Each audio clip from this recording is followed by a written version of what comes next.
ఆ, సో ఈరోజు వచ్చేసి టాపిక్ మనకి ఐబొమ్మ.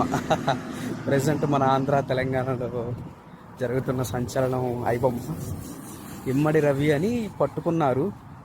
మరి అది కన్ఫామా కాదా? కన్ఫామ్ అంటే పోలీసులు తలుచుకుంటే ఎంతసేపు గవర్నమెంట్ తలుచుకుంటే క్రియేట్ చేయడానికి.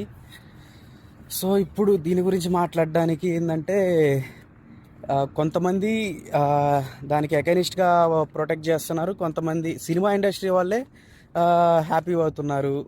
కానీ లోకల్ పీపుల్, లోకల్ మనలాంటి వాళ్ళు ఏంటంటే సపోర్ట్ ఇస్తున్నారు. సపోర్ట్ ఇచ్చేది ఎందుకు? రెగ్యులర్గా ఒక మూవీకి వెళ్తే ఫ్రెండ్స్ కలిసి పర్ పర్సన్కి అట్లీస్ట్ 1,000 అవుతుంది పర్ పర్సన్కి.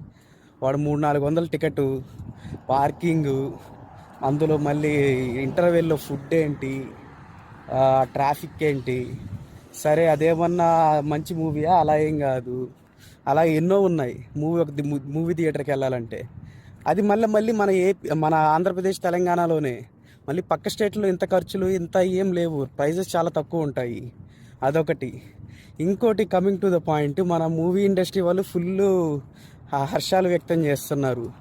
ఎందుకు అర్థం కావట్లేదు. అల్లు అరవింద్ మీద ఎన్ని కేసులు లేవు? రీసెంట్గా అయింది కేసు, మనీ సంథింగ్ మనీ హవాలా సంథింగ్. ఏంటంటే మన బిలీనియర్స్ బ్లాక్ మనీ అంతా ఏం చేస్తారంటే, చాలా మూవీస్ కూడా వచ్చాయి.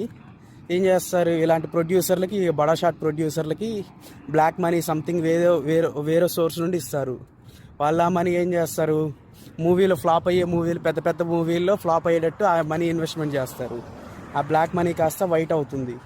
అది వీడు మళ్ళీ లోన్ సంథింగ్ అలా తీసుకున్నట్టు వాళ్ళ సోర్స్ వాళ్ళకే పంపించేసేస్తారు, ట్యాక్సులు కట్టకుండా.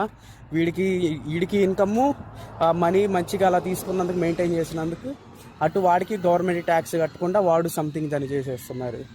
ఆ బెట్టింగ్ యాప్స్ ఎంతమంది ప్రమోట్ చేశారు? విజయ్ దేవరకొండ చేశారు. మన టీవీ షోలు, ఏపీ తెలంగాణ అన్ని టీవీ షోలో బెట్టింగ్ యాప్స్, హీరోలు ప్రకాష్ రాజు, రానా, హీరోయిన్స్ ఎంతమంది ప్రమోట్ చేశారు బెట్టింగ్ యాప్స్. దానికి ఏమన్నా ఫుల్ ఇదయ్యారా? ఎవరన్నా జైల్లో పెట్టారా మన సినీ వాళ్ళని, సినిమా తెలుగు ఇండస్ట్రీ వాళ్ళని? లేదు. డ్రగ్స్ అన్నారు, పూరి జగన్నాథ్ బ్యాచ్, వీళ్ళు హీరోయిన్లు అందరూ డ్రగ్స్ అన్నారు. జస్ట్ వెళ్ళి ఎంక్వైరీ అయిందే కానీ ఎవరన్నా జైల్లో పెట్టారా? లేదు. అలా ఎన్నో ఉన్నాయి. ఏమన్నా ఉపయోగం ఉందా? లేదు. ఆడ మన తెలంగాణలో ఎమ్మెల్యేలు, ఎంపీలకి అందరికీ ఎన్నో వందల కేసులు, వేల కేసులు. అంతెందుకు, మొన్న నాగార్జునది హైడ్రాలో 1,000 కోట్లది కన్వెన్షన్ సెంటర్ అంట పడగొట్టారు. అది పడగొట్టారు. నాగార్జున కూడా కమ్ముకున్నాడు. ఎందుకు?